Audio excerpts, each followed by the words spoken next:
காலையிலேருந்து விடாமல் மழை பெஞ்சிட்டே இருந்தது. குழந்தைங்க காலையில் ஸ்கூலுக்கு லஞ்ச் கட்டிட்டு போகாமல் மதியானமாக குக்கரில் பண்ண தக்காளி சாதம் கேட்டிருந்தாங்க. என்னோட ஸ்டைல் குக்கர் தக்காளி சாதம் எப்படி செய்கிறதுன்னு பார்க்கலாம். குக்கரில் எண்ணெய் சேர்த்து சூடானதுக்கப்புறம் கடுகுளுத்தம் பருப்பு, சோம்பு, பட்டை, லவங்கம், ஏலக்காய், 10 பல் பூண்டு, ஒரு கொத்து கருவேப்பிலை, 4 பெரிய வெங்காயம், 4 பச்சை மிளகாவை வதக்கிக்கோங்க. ஒரு கைப்பிடி புதினா கொத்தமல்லி சேர்த்து நல்லா வதங்கினதுக்கப்புறம் 5 பெரிய தக்காளி பழத்தை அரைச்சி ஊற்றிக்கோங்க.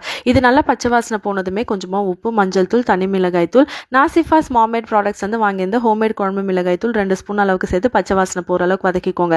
நான் 5 டம்ளர் அளவுக்கு சாப்பாட்டு அரிசி எடுத்ததுனால 10 டம்ளர் அளவுக்கு தண்ணி சேர்த்துட்டு தண்ணி நல்லா கொதிச்சதுக்கப்புறம் ஊற வச்ச சாப்பாட்டு அரிசியை சேர்த்துட்டு நல்லா தண்ணி கொதிச்சதுக்கப்புறமா மூடி போட்டு நல்லா ஒரு 3 விசில் வச்சு எடுத்திங்கன்னா அட்டகாசமான தக்காளி சாதம் ரெடிங்க. என்னோட ஸ்டைல் தக்காளி சாதம் ட்ரை பண்ணிங்கன்னா மறக்காம கமெண்ட் பண்ணுங்க. நாளைக்கு வேற ஒரு ரெசிபியில் சந்திக்கலாம். ஹோம்மேட் ப்ராடக்ட்ஸ்ல இருந்து நமக்கு நிறைய ப்ராடக்ட்ஸ் சென்ட் பண்ணிருக்காங்க. என்னென்ன ப்ராடக்ட் சென்ட் பண்ணிருக்காங்கன்னு பார்க்கலாம். ஃபர்ஸ்ட் பிரியாணி மிக்ஸ் சென்ட் பண்ணிருக்காங்க. ஆத்தென்டிக் ஸ்டைல் ஒரு சூப்பரான ரசப்பொடி சென்ட் பண்ணிருக்காங்க.